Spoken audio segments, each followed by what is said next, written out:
Hey guys! Episode 11 of the Hot Mess Mom vlog. It was a Sunday night, and I usually am not going live on Sunday nights, but Tuesday this week I actually am going to a conference for work in Amherst, Wisconsin. So that is over 2 hours from just where I work, and we have to leave at 6:30 in the morning. So I'm literally going to be gone from my house from 5:30 in the morning until about 8 at night. So I'm really not going to have the time to do my Tuesday episode. So I figured I would do Sunday, Monday, Wednesday, Thursday, Friday this week. So get in my 5 episodes, consistently give you guys content, whatever you guys want me to talk about this week. Put it in the comment section, send me a message to let me know what you want me to cover this week. Tonight I'm going to be talking about how to get yourself back on track when you are an emotional eater and self-sabotager like myself, because that is where my struggle lies. I'm a regular person. I have struggles just like you. So for those of you that are new, who am I? So my name is Erin Wester.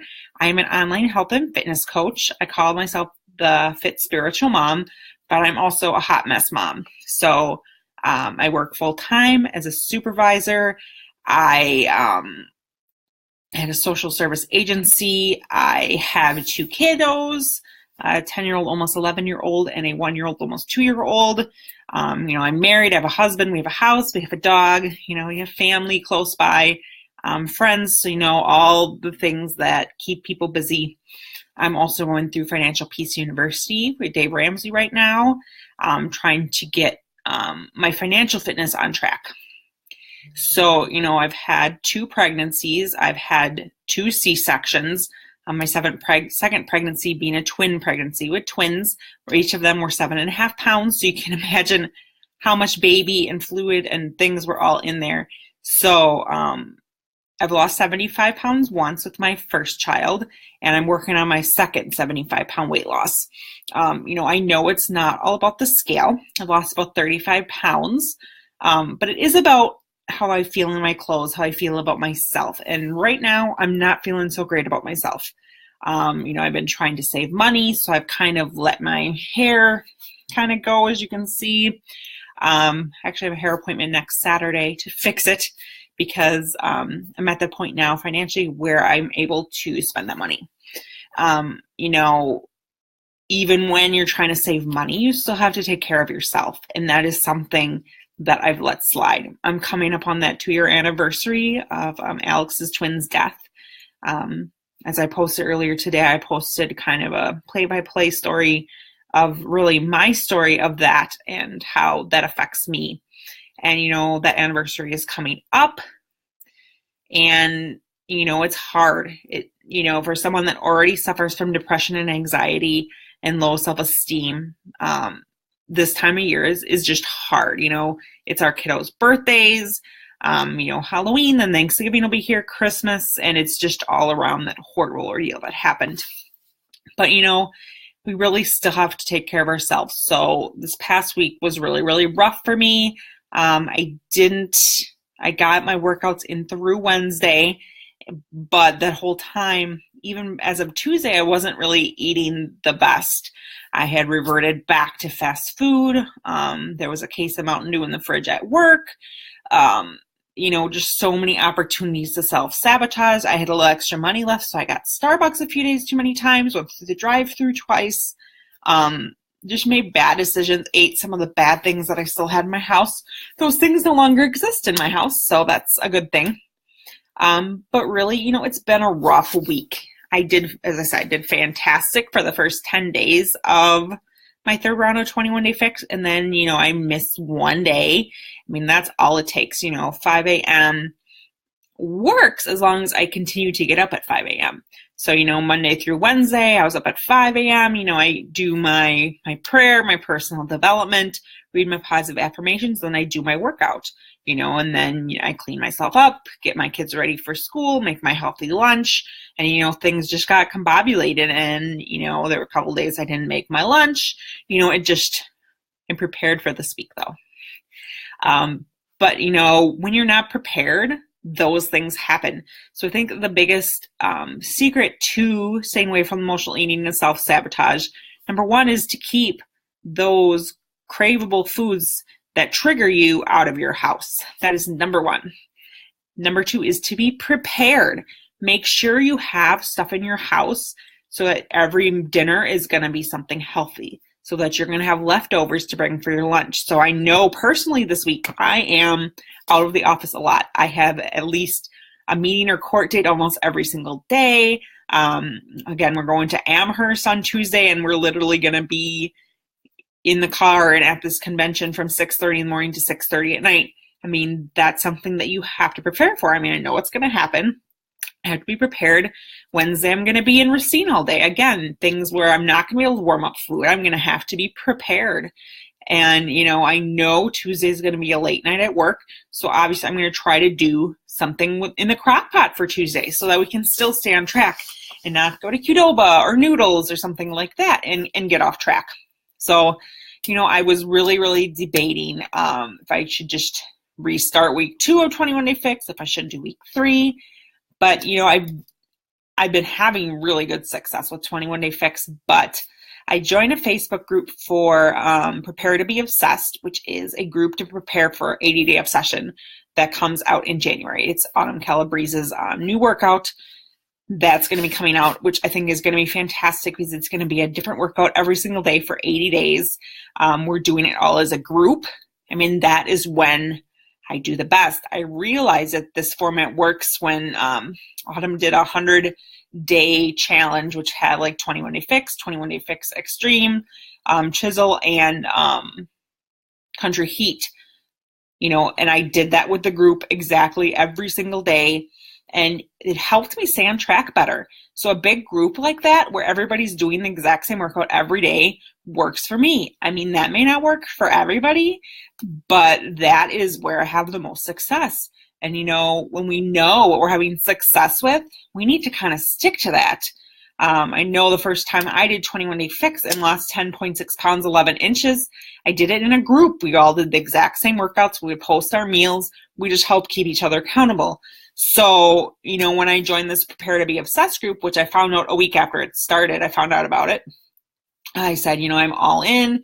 I was a week behind, but now I think the craziness that was this week has brought me to realize I'm going to get 100% on track with them, and they're starting Chisel tomorrow. So that means I too am starting Chisel tomorrow, and we'll do 21 Day Fix Extreme after that. I don't know what Autumn has in store for us from then on into 80-Day Obsession. I know there's going to be a little bit Obsessed coming out December 20th, which is going to give you kind of a preview of the kind of workouts that they're going to have.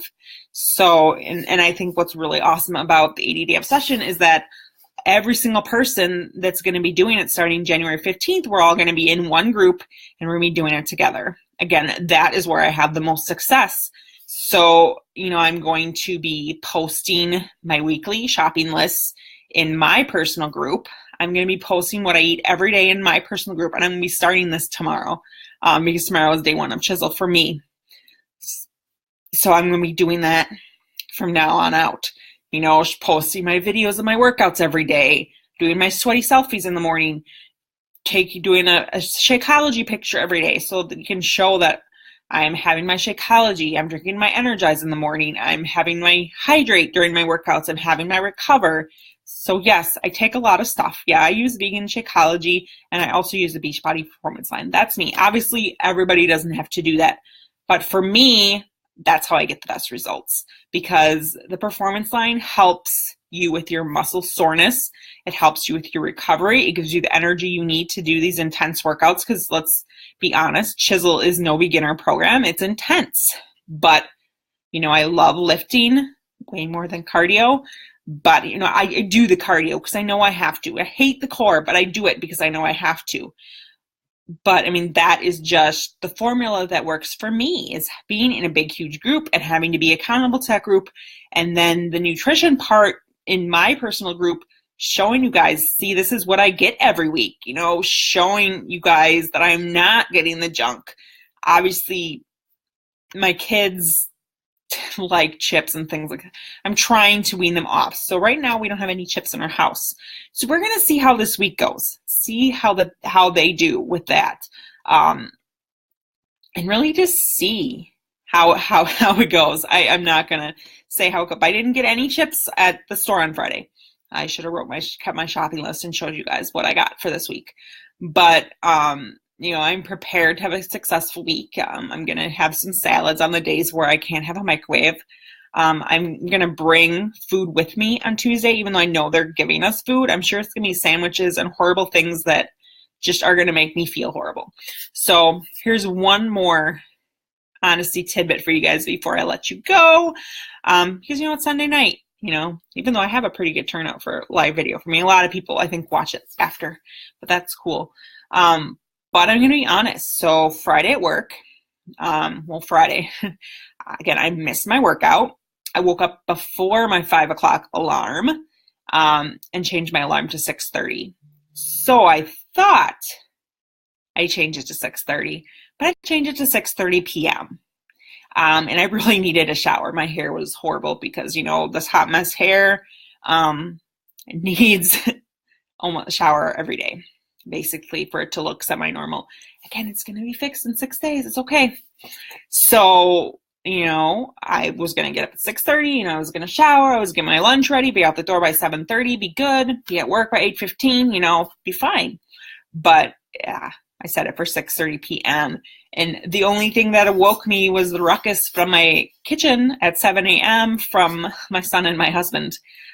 Luckily, they woke me up. I got to work a little late, and I did make my lunch. But it's not about the hot mess that was going on in the kitchen with them. It was about the fact that, I wasn't prepared. I didn't get up in time. That's what makes me realize 5 a.m. is super important for me. Getting up at 5 a.m., getting my personal development in, getting my positive affirmations done, getting in my prayer, getting in my workout, having the time to get cleaned up before the kids are up. That is my sweet spot. That's made me realize that I need to get up at 5 a.m. to set myself up for success. So I didn't bring my lunch, and I decided I was going to get Panda Express, which I know is tons of preservatives, and it is super, super bad for you, carb craziness. So, I got my 2 entree Panda plate with my fried rice, my honey walnut shrimp, and my Beijing beef. And you know what? I couldn't even finish it. That is how bad I felt. I literally felt bad immediately. I felt like I had a ball of hot lead in my stomach from eating this. And when I remember how I feel when I eat this stuff, I really don't want to eat this stuff, I realize how bad it affects me. Lots of other people could be fine on that kind of stuff, but for me, I've learned of all these food sensitivities that I've had after my second pregnancy. So my food sensitivities are to gluten, to sugar, to dairy, and to alcohol. So, that had gluten and sugar in it, and it was processed. So that is why, I hadn't had it in 2 weeks. That is why it just sat so badly with me, because it triggered all my food sensitivities. I'd had a crap loads of Mountain Dew this week because of that stinking case in the fridge at work. And, now that I won't be at work at the office very much this week, it'll be easier for me to stay away from it. But, that's really what this is about. When you self-sabotage, think about how you feel when you self-sabotage yourself. I don't see any comments, you guys. So if you guys are making comments, I'm sorry, I can't see them. But anyways, when you think about that self-sabotaging, when that emotional eating is starting to creep up on you, just think about how you feel when you eat that thing. Think about how it would be if it wasn't even in your house to begin with. Oh, I do see a comment. Hey, Patty, how's it going, girl? So, when you're thinking about, bad things that are going on, you want to soothe yourself with food, just think about how it's going to make you feel. Just think about how it's going to derail your progress. So, today, as I threw away the junk that is going to trigger my cravings without telling my kids or my husband. My daughter was napping. My husband and my son were downstairs watching football. When I threw those things away, I felt, I felt liberated. Like, how can I have bad stuff if it's not even in my house? Just the same thing at work. I don't want to spend money at the vending machines, so I don't get the snacks. I don't get the soda because I don't want to put the money in the vending machine. I'm not going to waste that kind of money. But, if it's there, you're going to eat it. I mean, you could say it's for my kids, but if it's there, you're going to eat it. At least that's the way it is with me. If you have, like last week was a setback, I'll be honest, but I could just let it beat me up, feel awful about myself. But you know what? Today I did really, really well. I stuck on track. I may not have worked out, but that's okay because I'm starting day one of Chisel tomorrow. And it's a fresh day. It's a Monday. It's a fresh start. And, I'm going all in on these 4 weeks because I know that I deserve it and I need to get the results that I deserve. And how hard I've been working, I need to get those same results because I'll get fantastic results and then I'll self-sabotage and gain 5 pounds. I'll have great results, lose 10 pounds, self-sabotage, gain 5 back. So, it's a vicious cycle, but I've got to end it. I've got to think about where I want to be. So next summer, where do I want to be? I want to feel good in a swimsuit, not necessarily a 2-piece swimsuit, any swimsuit. I want to go to the beach with my kids and not have to wear a t-shirt, cover up. I want to put the time into myself and make myself realize I'm worth it, fit into most of my clothes, because not all my clothes fit. Not every single thing, not everything in my closet fits, and it makes me feel awful because I know that those things that don't fit are just staring at me. And, that's just what I have to think about is where I want to be next summer and what I want to show you guys that it can be done. Because if I keep self-sabotaging, why are you going to think that I can help you if I can't help myself? So, I know what I need to do to lose the weight, and that's what I'm going to do. And I would love for you guys to join me. So have a great Sunday night, guys. Hope everybody has a fantastic Monday. See you later. Bye.